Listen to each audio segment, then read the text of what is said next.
Happy Wednesday, everybody, and welcome to Lifelong Learning. I'm Donna Faust, the club president. Please take a moment to silence your phones. Thank you.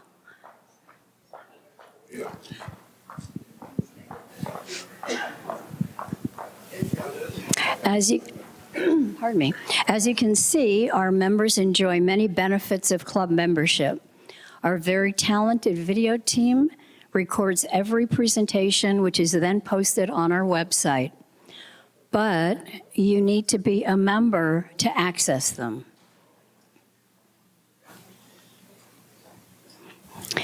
Before I tell you about our exciting programs coming up, the association would like you to know that the views expressed in our presentations are those of the presenters and may not reflect the views of the association or our club leadership.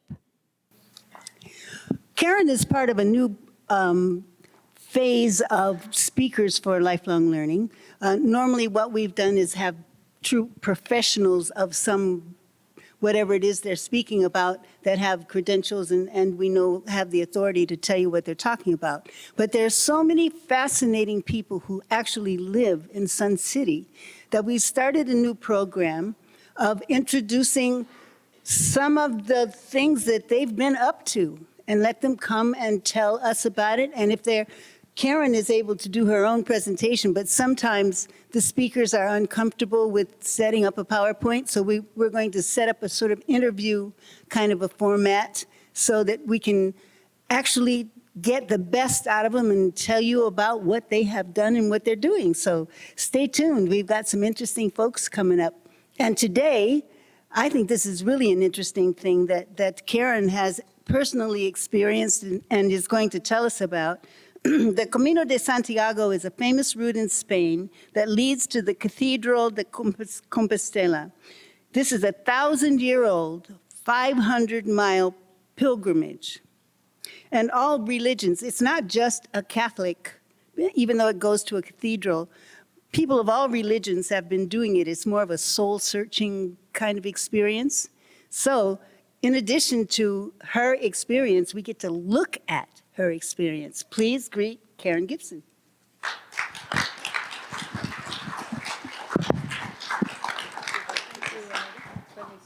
Can you hear me? Okay.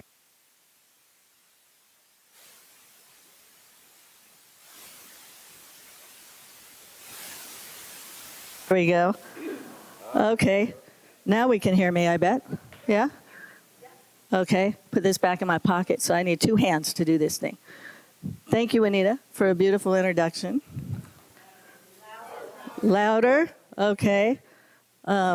Is there a way to, there we go. Can you adjust that just a little bit more? So, how's that? Are we doing better now? Okay. I'm going to be reading this because it's better than me fumbling around. So, watch the pictures instead of watching me, and you'll have a better time, okay? All right, so the Camino de Santiago is a Catholic pilgrimage made up of 7 paths, all leading to the cathedral in Santiago de Compostela, which houses the remains of the apostle St. James the Great, one of Jesus' 12 disciples.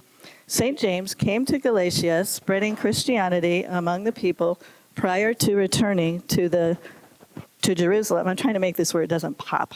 Okay. Returning to Jerusalem, where he was ultimately beheaded.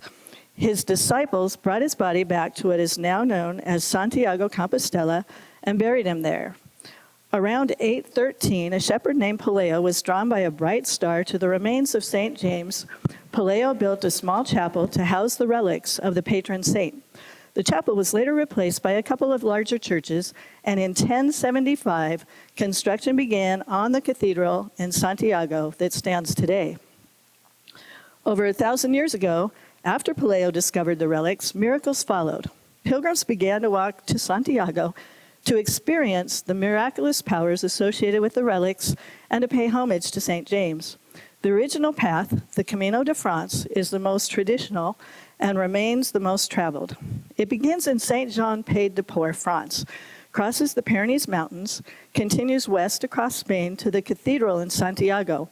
The path traverses through several towns and cities. It is 500 miles long. This is the route I walked. My journey lasted 38 days. An important identifier of the Camino de Santiago is the scallop shell. The shell symbolizes a new beginning, inviting pilgrims to set out on a journey towards spiritual growth and renewal. The ridges symbolize the convergence of pilgrims from all corners of the world who come to walk the Camino. Today, the shell is attached to a backpack of pilgrims to distinguish them as walkers, forming a sense of camaraderie and purpose. The symbol of the shell is used to guide pilgrims along the paths to Santiago. Cement posts are engraved with yellow scallop shells. In cities, brass scallop shell markers are embedded in the sidewalks. Additionally, yellow arrows are painted on the sides of buildings, rocks, and fences all across Spain. Sometimes the markers are made by pilgrims out of rocks, encouraging others, especially through the open farmlands of central Spain. Approaching one town, I passed a Yield to Pilgrims sign. Usually next to roads, pilgrims are guided to dirt trails off to the side for safety. As I walked from town to town, I would often see the church steeple first, rising above all else.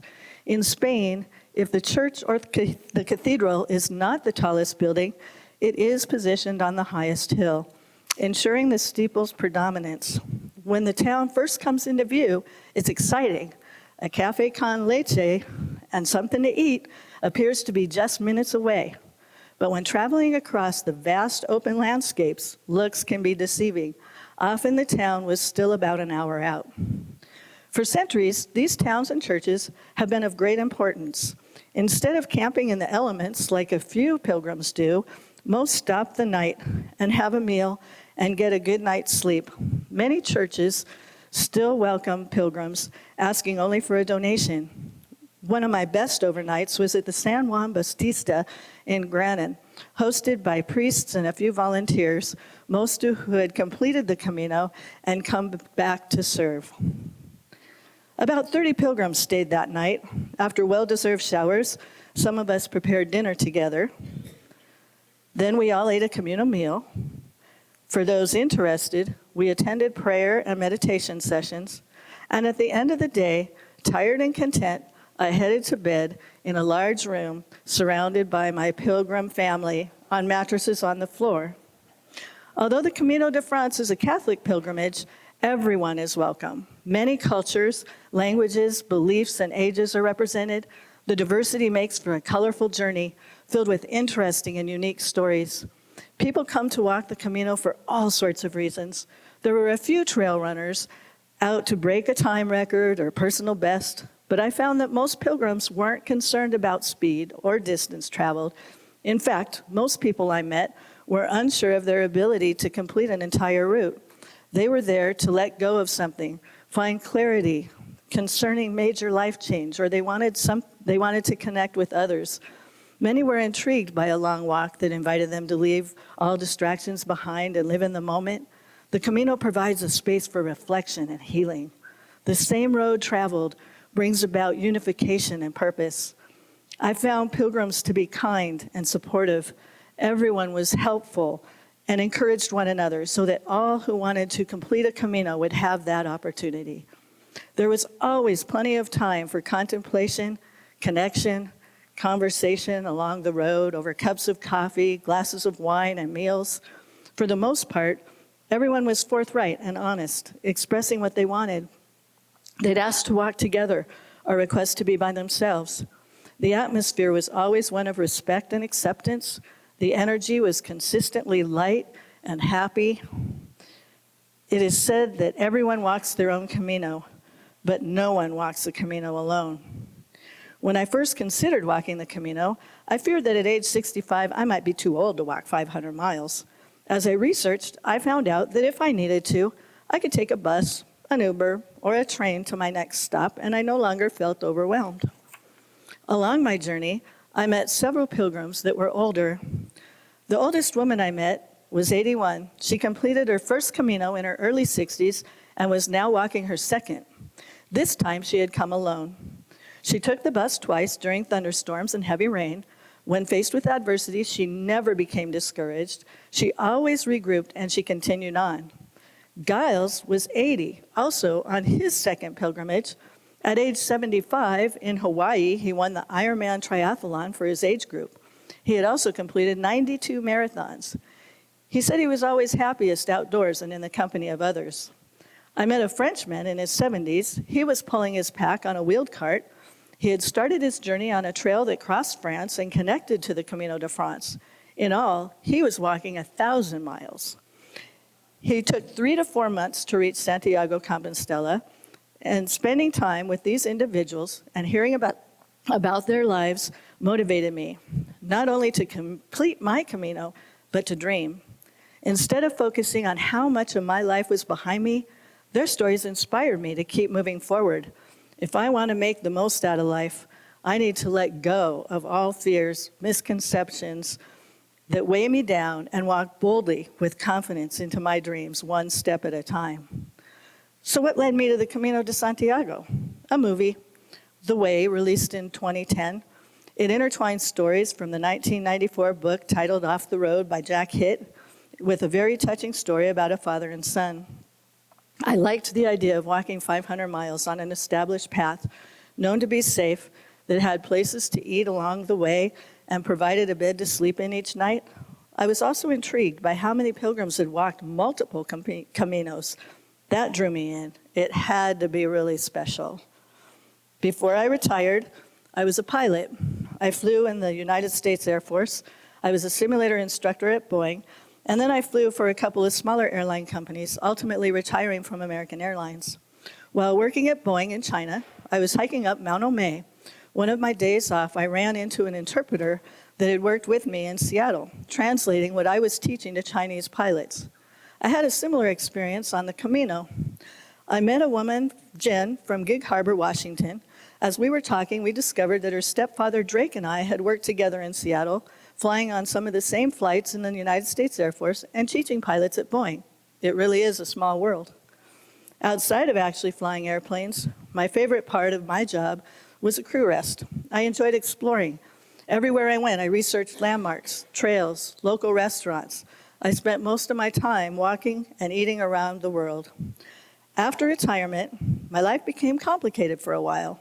Wanting to face my struggles head on and maintain 30-plus years of sobriety, I returned to church, reestablished my relationship with God, and I joined a group called Celebrate Recovery.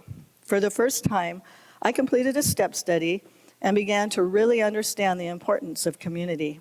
I learned how to reach out, be vulnerable, and quit trying to go it alone. Once I was mostly back on track, images of long walks that I often took alone while on layovers kept crossing my mind. The walks had always been free of distraction and peaceful. I wanted to feel that again. I desperately wanted to slow down and just be. I did the Camino by myself, and I met people when I was there. I was not with a group. A soft internal voice whispered, "Walk the Camino de Santiago." I don't know. Who would I go with? Can I really walk 500 miles? Where would I start? What would I bring? I've learned that when I hear that soft voice and my response is, I don't know, it's usually worth following. This time, for every concern, an immediate solution popped up, and I was provided with a mentor, Robert, who had walked the Camino de France in 2019. He was an integral part of my pre-departure planning. Now I became excited. I no longer felt alone. I felt led. My Camino had become a spiritual journey. On August 18, 2024, carrying only my backpack, I boarded a flight to Paris. When I arrived, I bought trekking poles. My poles were essential. I could not have completed the walk without them. I left Paris the next day, took a bullet train to Bayonne, France, and then boarded a local train filled with pilgrims to Saint-Jean-Pied-de-Port. That's when the journey became real. A buzz of excitement, the anticipation filling the car, conversations in multiple languages and accents, eager smiles. Everyone was ready to go. I spent the day and a half in Saint-Jean-Pied-de-Port. The first day, I went to the Office of Tourism to get my Camino passport and a scallop shell for my pack. The passport is used to collect stamps to verify completion of a pilgrimage.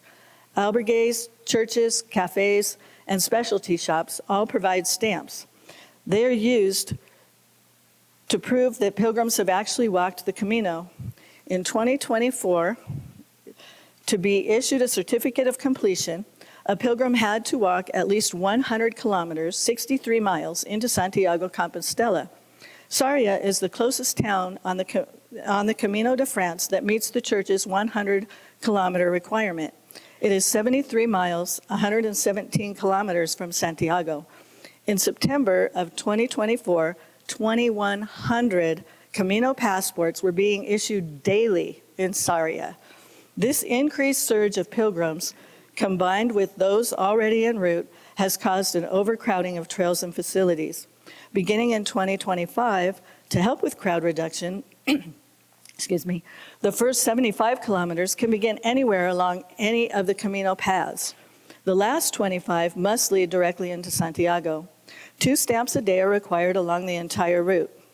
Albergues are exclusively for walkers and cyclists on pilgrimages. The albergues also require a stamped Camino passport for verification, as well as a passport from one's country. As I walked around St. John Pied de Port, I'd hear pilgrims joyfully exchanging buen caminos. As I came out of the Office of Tourism, passport and scallop shell in hand, I too was officially a pilgrim, and I joined in. A couple of days later, in Orison, I met a young man, Mateos. We walked together often during the first week. When we reached Logroño, he had to leave Spain. He was flying home to Brazil to visit his family prior to starting graduate school in Germany. Excuse me here again. We got to get this where I can, it's going to fall off my head. It is. Sorry.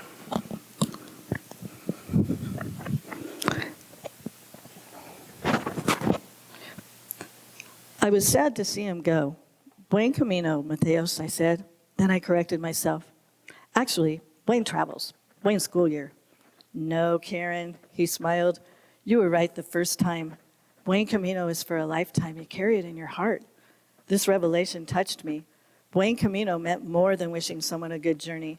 It was an expression of solidarity, an acknowledgement of shared experience. We were all in this together. The joyful outpouring of these words from the heart was contagious. We all came from different places for different reasons, yet we were intertwined and united together by the Camino. Later that day, I typed Buen Camino into my translation app. As I started typing, Buen Cami translated into good road. When I added the N, Buen Camin switched to good walk. When I added the O, Buen Camino became good way. How true. The Camino was more than a road through Spain, more than a 500-mile walk.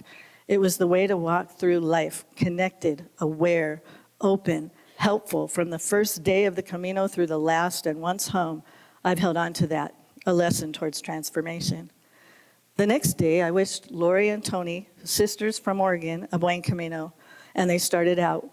One of the cool things about walking the Camino is the people that you meet one day will periodically cross your path again further down the road, sometimes daily, often 2-3 days later.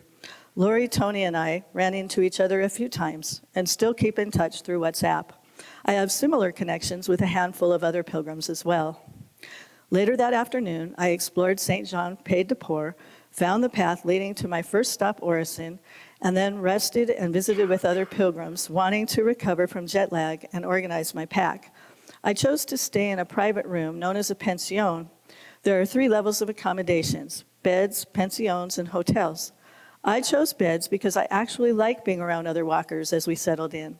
We were able to talk about our day, learn from one another. At night, I found it comforting to be surrounded by the rhythmic breathing and the light snoring, though I did wear earplugs for the occasional loud sleeper. Getting ready in the morning, often in the dark, with a flashlight, was challenging at first. Some people, they just opened up their pack, dumped it, used what they needed, stuffed it back in. They were ready to hit the road. This method hardly took any time at all, and I marveled at the process. But I couldn't get myself to go there. I had 4 colored stuff sacks, a bathroom bag, a clothes bag for morning, another for after my shower, and one for all the stuff I didn't need every day. It took me a while to figure out which items needed to be in which bag. Being small framed, I wanted to keep my pack as light as possible. It weighed 14 pounds without water and snacks, 18 or so with. Snacks are important because everything closes between 4 and 7 p.m. In many places, even the grocery store. After about a week, I realized I had overpacked. Albergues have an area to leave things you no longer want to carry. Also, the Santiago post office will accept a self-addressed package and hold it for up to 45 days for a small fee. I sent 2.2 pounds of stuff I didn't need to Santiago and picked it up upon my arrival. It may not sound like much, but it made a big difference. I carried my pack the entire way. I never booked ahead. I wanted to choose how far I walked based on how I was feeling. I also wanted to see albergues before I committed to them. Cleanliness and bed bugs don't show up on apps. Many pilgrims do book, sometimes a day or two in advance. Others book their entire trip before they start. The apps often scare people into booking. They show full capacity, true for the number of rooms the booking company has available, but not so for the actual capacity of the albergue. Frequently, the rooms would hold 8 to 12 pilgrims, but only 3 to 5 of us would be staying in it. About 130 miles from Santiago, the private albergues filled up. It did become harder to get a bed, but government-run municipals are required to keep beds open for same-day arrivals, and I was always able to get one. In a book I read about the Camino, the author had arrived late one day. All the rooms were full. She went to the police station and asked if she could sleep on the floor because she was afraid to sleep alone outside. They gave her an empty cell. She said it was a great experience. She had her own room for free, complete with a blanket, towel, sink, and toilet. Brilliant. I now had a plan if all else failed. Not everyone carries their belongings. Transportation services are available, but currently they require drop-off points. Some of the bigger companies are looking to manage bags themselves. In this case, advanced bookings may not be necessary. If I do another Camino, I will transport my bag. Oh, we're going to lose this again. Oh, okay.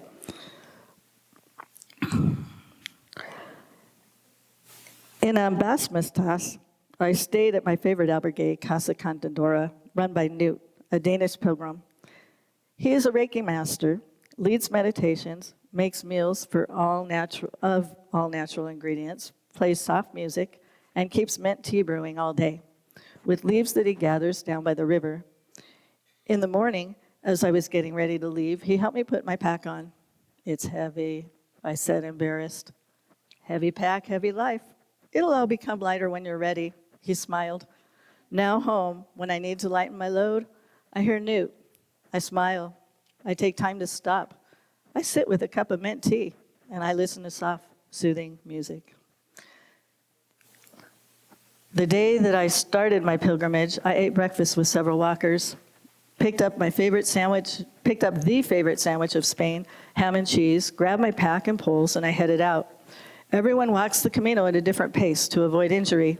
It's important to find your own rhythm and stick to it. Near the very beginning of my journey, I saw a snail on the wall, and I took a picture reminding me to take it slow and stay present. I began my pilgrimage with Emily, a 19-year-old, she's on the right, from Long Island. We had a great time sharing stories. Side note, Julie, the one on my left, is also a Gibson, and we were trying to figure out if somehow we were related. But anyway, moving on. We were propelled up the mountain by adrenaline and excitement. Emily and I walked to Orison. I stayed the night, and she continued on. She was ahead of me the entire time, and I never saw her again. We exchanged numbers, and she sent me a photo of her arrival into Santiago. We've kept in touch ever since. It's amazing how connected people can become in just a few hours. Even though we weren't at the same pace, we shared the same experience. A special bond formed. I've never experienced this type of connection before, and I am grateful for it. In Orison, I was enjoying the view and journaling. I missed check-in by 30 minutes, and I ended up with an upper bunk. The only good thing about that was that I learned how much I hate the upper bunk.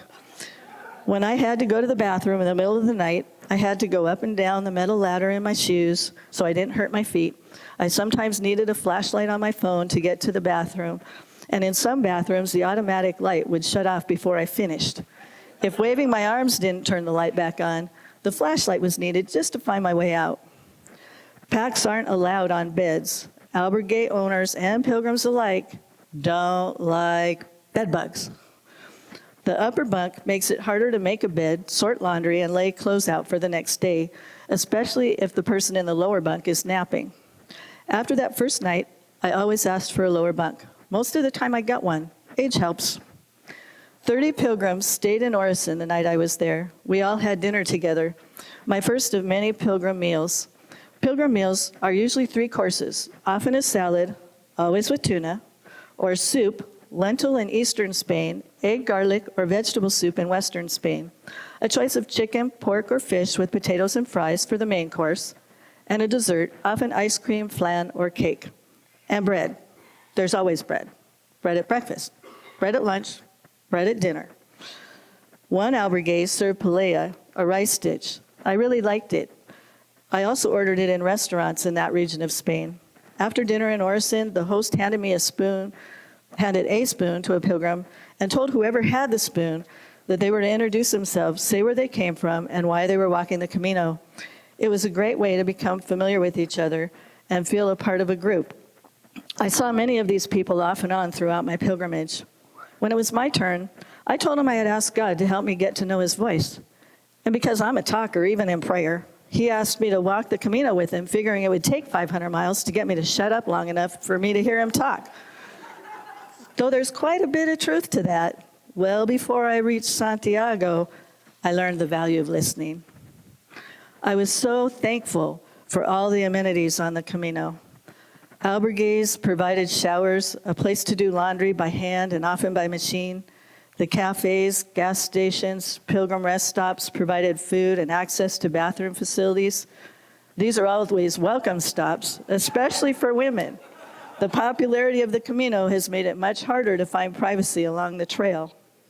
Most towns have drinking fonts with potable water. I did use them, but sometimes the water can be questionable. So whenever possible, I chose to fill my 2-liter container in albergue kitchens and cafes. A week into my pilgrimage, I got a blister on the toe, next to my pinky toe, on my left foot. That night, several of us with blisters were discussing how to deal with them. Pop it with a needle, tie thread in the base of the blister to keep it draining. I couldn't bring myself to do the thread part. Medicate and bandage. I grimaced. Simone smiled. You know what the Camino is, don't you? It's Spain without the S. I smiled back. He told me his tattoos represented emotional pain. The Camino brought about physical pain, and the walk transcended all pain. He was on his 3rd pilgrimage from France. This time, he had asked his 67-year-old father to come with him. Simone looked at his father. We're together, bonding. It's beautiful. I wasn't always a good son. His father grabbed his hand. But you were always my son, he said lovingly in Italian. Without pain, there is no healing. Without coming outside ourselves into the pain, we miss the love that surrounds us. The goodness of the Camino began to overshadow the pain. The Camino starts out as Spain without the S, pain, but it becomes human with an E, humane. I quit walking through life staring down at my feet, and I started looking up into the eyes of others. The next day, I encountered my first thunderstorm. The heavy rain continued through lunch. By the time I stopped, my blister was worse, and now I had a matching one on my other foot. I was still closely following the John Beerley guidebook, the primary resource for most pilgrims. Day 8 had me walking 17 miles. To complete my Camino on time, I had to walk an average of 12 miles a day. I was determined to stay on that timeline in case I got hurt. And ironically, I walked myself into discomfort and pain. My shoes were soaked right from the start. The soft voice whispered, "Stop in Vienna." Stop in Vienna? I don't know. I was raised in Seattle. I'm used to rain, I countered. Vienna was a really cute town. I found a great place for lunch, ate, put on dry socks, stepped back into my wet shoes, determined to stay on course. The soft voice whispered again, "Stop here in Viana." "Yeah, but everyone else here is continuing on," I protested, referencing about 4 other pilgrims. I stuck with my plan. I walked another 6 miles. It wasn't long before I lost my buen camino. My joy, my connection with others, my awareness of all the beauty around me was replaced with pain and frustration. My journey was now all about me. I stared at the ground, grimacing, as my feet sloshed on. I just wanted to get to my next stop. Tears fell. The next day, I had to stop in the first town. I walked 7 miles. My feet were swollen, my blisters painful, my body fatigued. I was mad at myself.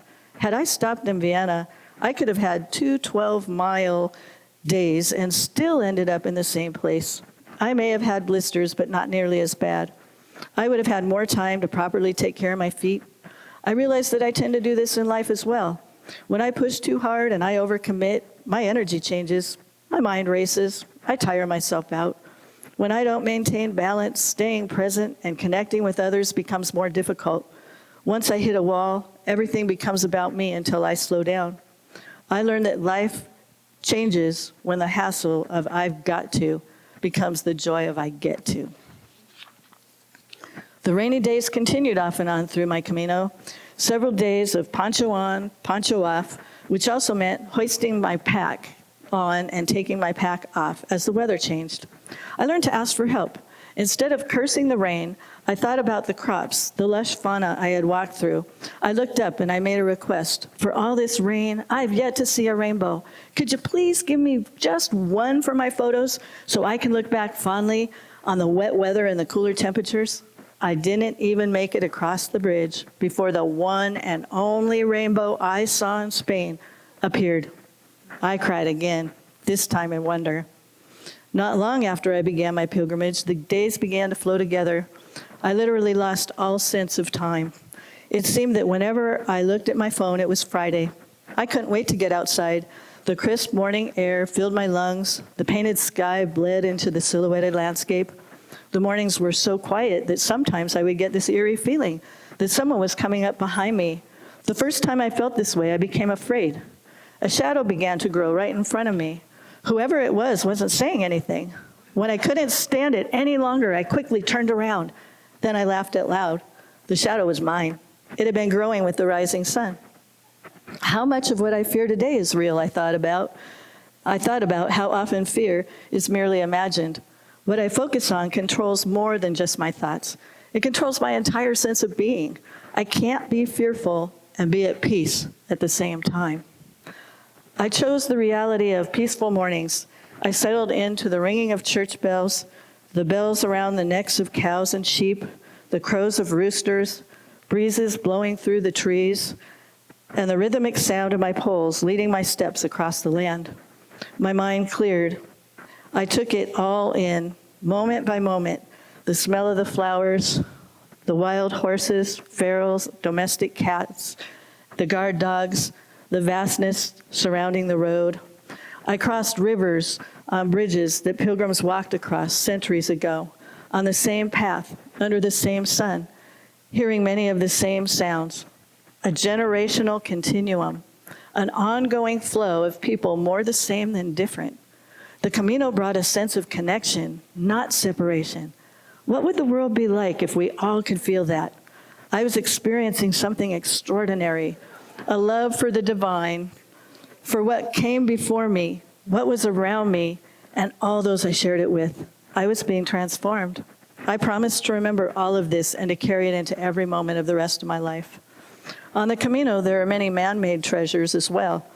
There are painted murals, ironworks, statues, unique goods found in shops along the trail and the town. Often in large towns and cities, pilgrims are in the minority. I was able to rest and get a glimpse into Spanish culture. About 140 miles outside of Santiago de Compostela is the Cruz de Ferro, the Iron Cross. It is the highest point on the Camino de France. Pilgrims familiar with the Cruz de Ferro carry stones from home or from along the path to leave at the base, thus lightening their load. It is a sacred place to leave burdens and worries and challenges, a place to take time for introspection and prayer, to forgive oneself and others and move forward with a renewed sense of hope, purpose, and a lighter heart. I left 2 stones, one from home and one from the trail. After my time at the base of the cross, I was asked if I wanted a hug, and I ended up surrounded by an entire group of people I had met along my journey. It touched my heart. Questioning my ability to completely let go and forgive at the Cruz de Ferro, I struggle with those things sometimes, I kept a second rock that I had brought from home in my pack. I planned to throw it in the ocean in Fisteria, known as the end of the world. Along the way to Santiago, I met 2 young women that I really enjoyed spending time with, Veronica, 19, from Slovenia, and Elise, 25, from Australia. Veronica got a bad shin splint as we were walking into Burgos. We were still 300 miles from Santiago. She was really disappointed because she was starting college afterwards and didn't have time to stop and let it heal. A group of Italian guys walking together encouraged her to ride a bike, to stop with them along the way. She couldn't afford a bike. While in Burgos, a man gave her one so she could finish her Camino. This is just a bike. This isn't the one he gave her. But I can't come back this way to return it. I have to leave for school when I get to Santiago, she said, dismayed. I don't need it back. When you arrive, give it to someone who needs a bike to get to the coast or use around town. Buen camino, Veronica. He smiled. This act of generosity brought life to the frequently heard expression, the Camino provides. It really does, over and over again. Elise and I walked together a few times along the way. The first time we talked, she asked if I had any insights to pass on. I told her I always try to let go of self-doubt. Thoughts like you're exhausting. You don't fit in. Also, I learned it's important to consider how much power I give to what others say. Things like, why would you want to do that? You've been here a long time. If you quit this job and try something new, what are you going to do if it doesn't work out? Here's my mantra, Elise. I am enough. I do enough. I am not defined by people. I am defined by God, and I am not too small to do big things. Weeks later, as we were closing in on Santiago, we had lunch together. I'll never forget you, Karen, she said. Then she recited my mantra back to me. Even as I entered the final stretch of the Camino, the pain and the discomfort never came close to my desire to walk it. Each morning, I was excited to get started. I learned to retie my shoes to reduce foot pain as my feet swelled, how to manage blisters, properly use my poles, and readjust my pack height so my shoulders and my back shared the load. I paid attention to what I needed to take a break and use the bathroom and eat, and how long I could sit before I was so stiff that I could barely move and would have to reestablish my rhythm. The little things matter a lot. A hot shower, especially when it's following a cold one. A washing machine with automatic soap. A kind person handing me a toe bandage because I ran out.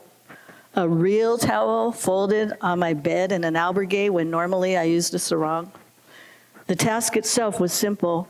Walk, shower, do laundry, eat, sleep, repeat. The challenges were many. Yet the challenges didn't make me feel less joyful. I wanted to be walking the Camino. I actually became a bit anxious as I neared the end. I didn't want it to be over. Wine is another part of the Camino. It flows freely along the way. I'm not a drinker, but I was told that there's only red wine on much of the first half of the Camino and mostly white after that. There are wine cellars built into the side of hills, providing cool and consistent temperatures, ideal for aging wine. In the small town of Aguay, there's a spigot on the outside of the winery that drips wine. Many pilgrims fill a bottle cap, it only drips wine, and toast in celebration. The Camino de Santiago is a Catholic pilgrimage. The churches and cathedrals bring reverence to the journey. They are beautiful, holy, and transcend time. Many pilgrims are Catholic, many from Spain. They come paying homage to St. James and to Jesus. In 1993, it was a Catholic Holy Year. The Galician government promoted and encouraged people to walk the Camino de Santiago. 99,000 people completed the pilgrimage, nearly tenfold increase from the previous year when a mere 9,700 had walked it. In 2024, it was announced that over 499,000 pilgrims completed the walk. 58,000 of those began their pilgrimage in Saint Jean Pied de Port. 2025 is a holy year, and the numbers are expected to increase substantially. As crowds grow, I pray that those that come with an open heart and recognize the sacredness of the Camino. Walking my first 400 miles, I was very aware of just how extraordinary my experience was. As the path became crowded, I lost my Camino for a few days. I complained. Long lines to the cafe and bathrooms, large school groups strung out along the trail. People were no longer saying Buen Camino. My shoes had broken down. Even with new inserts, I had serious back pain, and all I wanted was my Camino back. I didn't want it to end this way. That soft voice whispered again, "Where's your heart right now? What's the tone in your voice? What's the look on your face? It's not about you. It never has been. Give to others what you want given to you. Do it with love and see what happens." As I changed my heart and my attitude, the hearts of others changed around me. God and I celebrated my arrival into Santiago de Compostela together. The rainbow was just the beginning. I entered the square to the sound of bagpipes. 2 days prior, I was feeling lost in a crowd. I ran into Tracy and Luther, and they offered to celebrate my arrival into Santiago with me. They took pictures, brought me to the pilgrim's reception office to get my certificate, and showed me where to enter the cathedral for Mass. 10 minutes before I arrived at the square, I passed a private albergue, Estrella de Santiago, cute, with bright yellow walls. The door was open, but it was outside of check-in time. All the private albergues had been full for days. The soft voice whispered, "Go back, ask if they have a bed." I turned around and sighed. My back hurt so bad that going half a block in the wrong direction felt nearly impossible. I started to make excuses, rolled my eyes, then retraced my steps. I was wondering, "If you have a bed tonight?" I asked. "I just got off the phone from a cancellation, and I have an upper bunk." She smiled. "I'll take it." Not only did I get a bed, but I was able to leave my pack in the front room until check-in. Though still in pain, I could walk much better without it. This also solved a bigger problem. Packs aren't allowed in the cathedral. Now, unencumbered, I could go to Mass. To my delight, they swung the large incense burner, the Botafogorio. Every pilgrim hopes for this experience, but not everyone gets it. It is reserved for the religious holidays, feast days, and special events. Otherwise, it must be scheduled ahead of time with a donation of 500 euros. I was able to stay 4 nights in the albergue. I got a lower bed for the last 2. The second day, the soft voice whispered, "Text Rachel." I had never texted anyone in the morning. I texted Rachel. She responded right away. She was arriving that day. We had met in Orison and bonded over our same choice in shoes. She walked the first half of the Camino with her husband Don before he had to go back to Maui for work. Now she was walking by herself. We hadn't seen each other for several days. If I hadn't texted her, we would have missed each other altogether. I was able to do for her what Tracy and Luther had done for me. In November, Rachel and Don were in Las Vegas, and we met for dinner and reminisced. On Monday, I stopped by the cathedral to give thanks. As I entered, they were just starting Mass. I stayed. I was blessed with the swinging of the Botafogorio a second time. That morning, the weather was dreary. People weren't out and about yet. There weren't lines to the statue and the tomb of St. James, and I went again. As I walked by, I hugged the statue. Then, as I approached the tomb, the soft voice whispered, "Leave the second stone that you brought from home in my house." I did just that. The chains broke. My pack and my life were lighter. My prayer had been answered, and I knew beyond a doubt that I had heard his voice. My hope for the Camino de Santiago is that the tranquility, unification, the shared joy continues through the ages. The Camino is a unique and special place, a place of connection and transformation for all people of all cultures, all languages, and all beliefs. I pray that the heart and the love of the Camino, that which draws many people back, is never lost as it grows in popularity. My hope for you is that you were able to feel some of the power of the Camino through my experience, and that some of you have been inspired to set aside any fears you may have and walk the path towards the dreams that live in your heart. Buen Camino.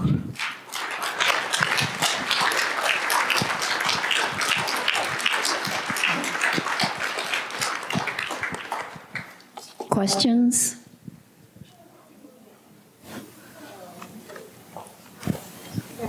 Here.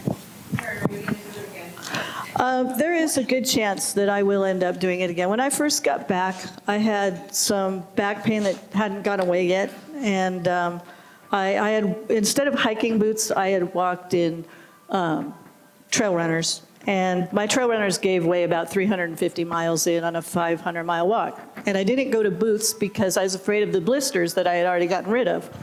So I stayed with that.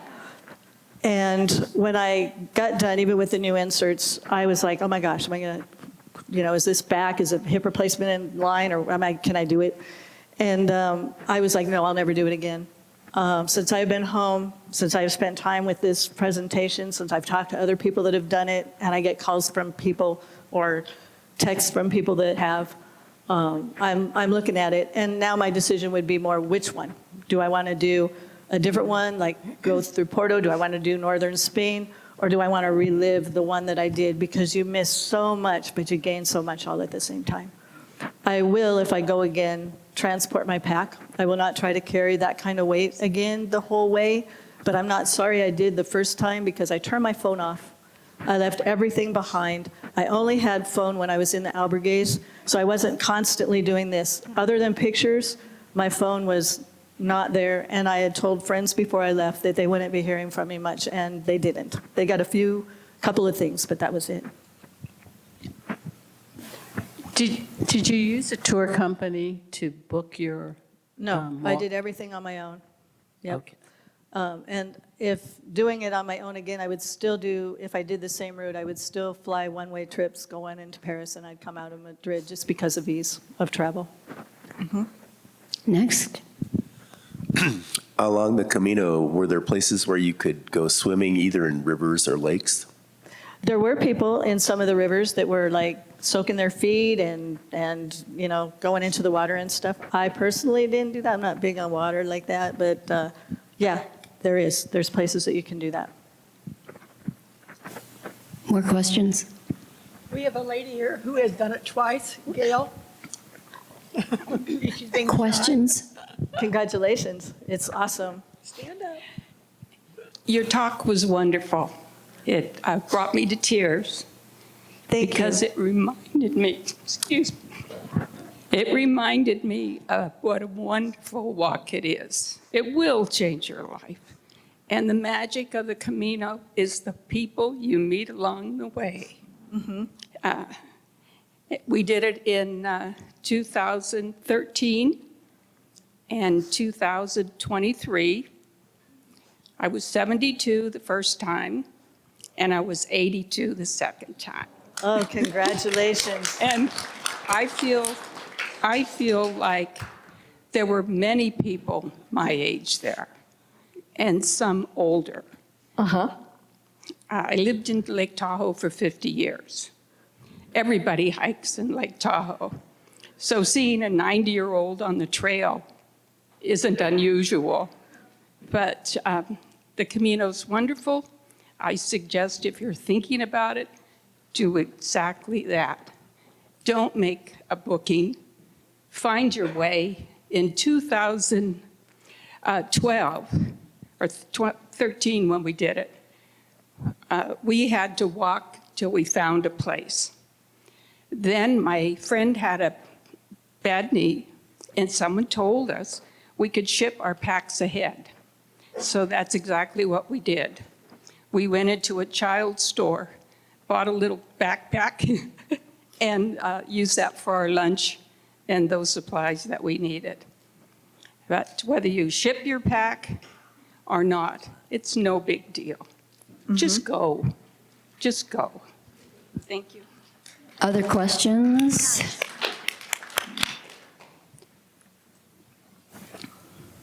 No? Oops. Yes? This is rather a simple logistics problem. After you completed it, what did you do when the walk was done? Were you able to take a train or?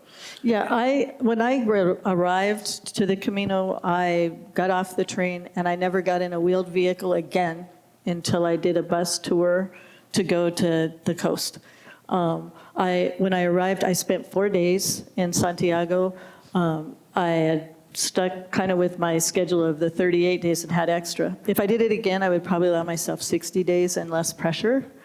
But this was my first, I didn't know that. So when I got to Santiago, I did some shopping. I met Rachel that one day. I walked around town, and then I did take a bus tour because I wasn't in the condition or had the time to walk to the coast. I would love to have walked to the coast. The trail looks beautiful going out. I stopped in Moxie for this Fisteria, and they took us to like waterfalls and some other things. So yes, and then I went to Madrid from there.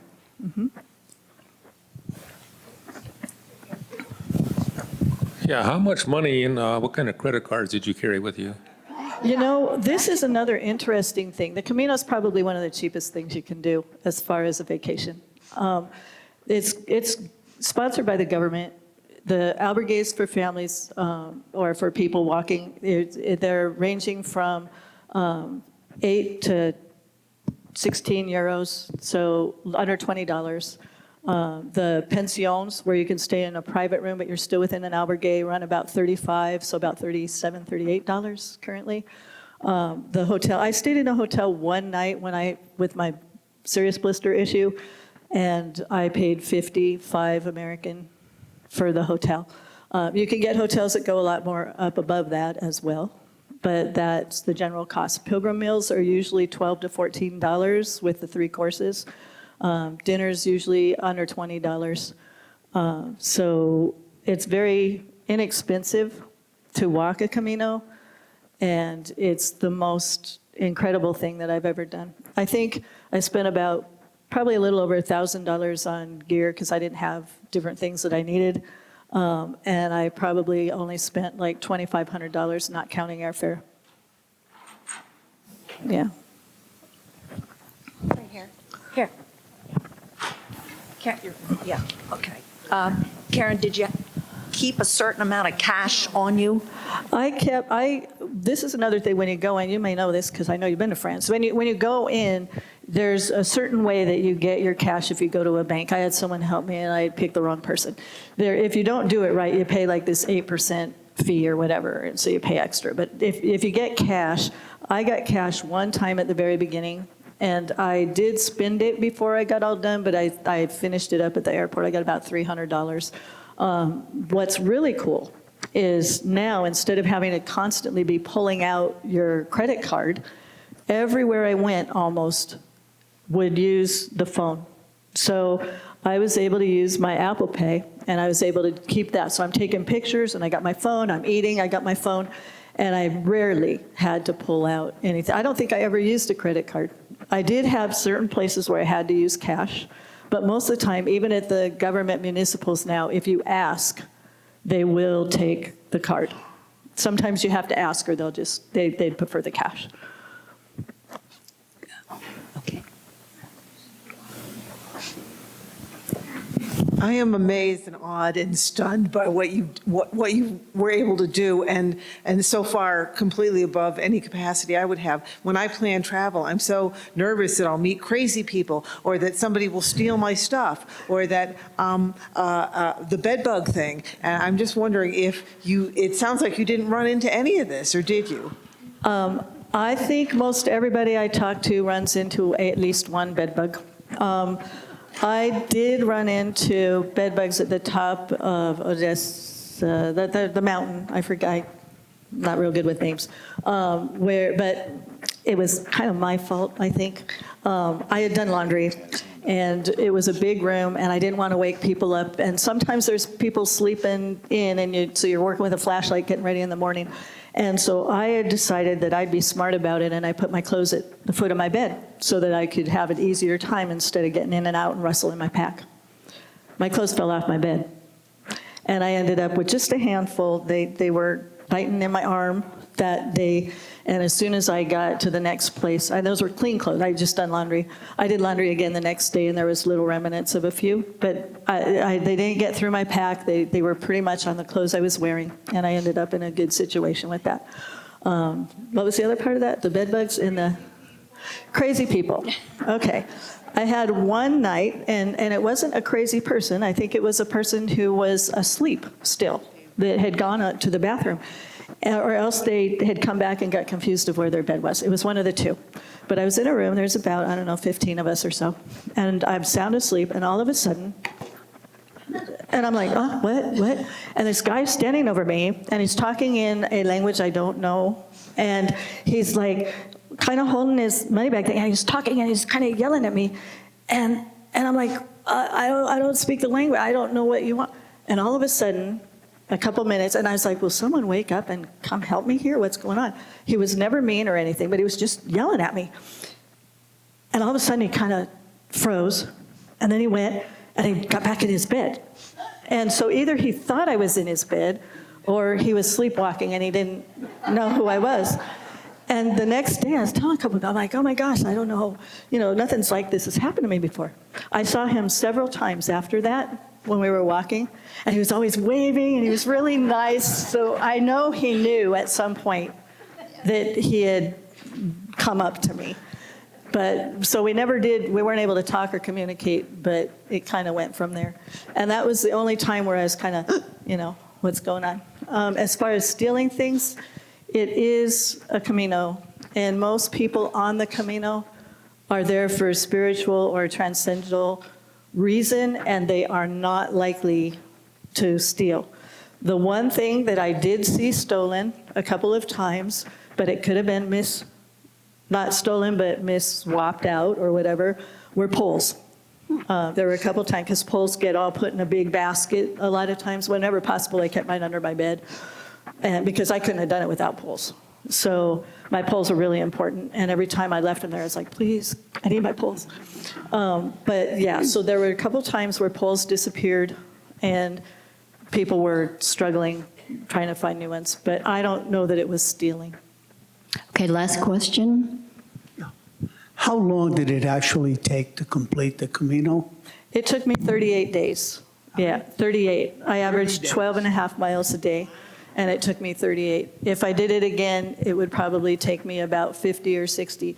The reason why isn't because of physical condition, because when you start walking, like I say, there were only a couple people that were like, I'm going to do this in the amount of time greater than anybody else. I can do it in 12 days or whatever, And then they would be talking and everything, and they would leave where we were all sitting around.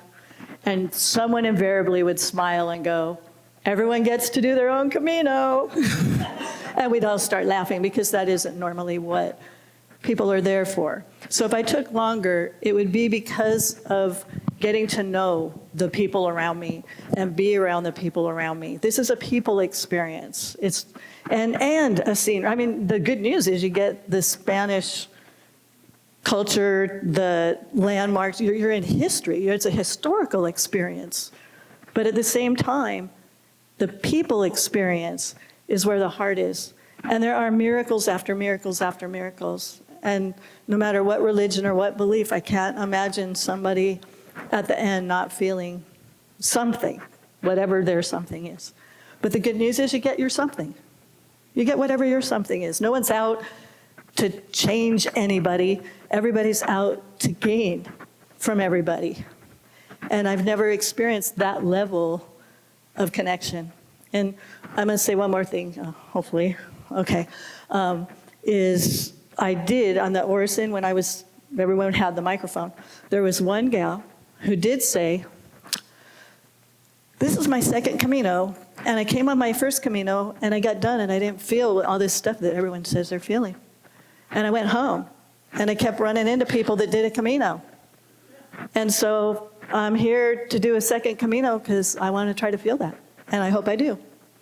So she was walking a second time because she wasn't able to connect the first time. I never saw her again, so I don't know how she felt, but she was the only person that ever expressed having been on a Camino and not really feeling much. So I think, this time, hopefully, she was in that space because she had been drawn to come back. So. Thank you so much, Karen, for coming. You're welcome. You're welcome. And I'd like to thank everybody for coming and spending this time with me.